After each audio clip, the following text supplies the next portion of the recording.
ini akhirnya harus dipikul oleh Yesus.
Dan puncaknya ia telah tergantung di kayu salib.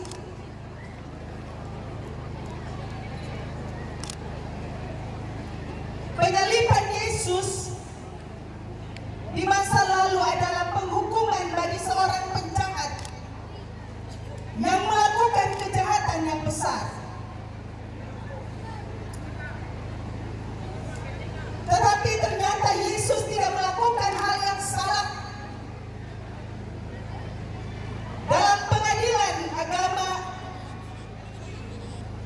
maupun pengadilan yang kita saksikan di dalam perjalanan penderitaan, ternyata tidak ditemukan kesalahan Yesus. Dan ternyata kita marah kepada mereka-mereka yang menyalibkan Yesus. Kita menangisi Yesus dalam perjalanan penderitaan tadi.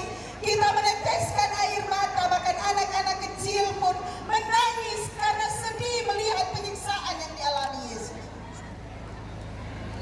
Tapi pernahkah kita berkata bahwa kita sebenarnya tidak lebih dari prajurit-prajurit yang menyiksa Yesus ini? Tidak lebih dari mereka yang berkata, salibkan dia, pukul dia, siksa dia.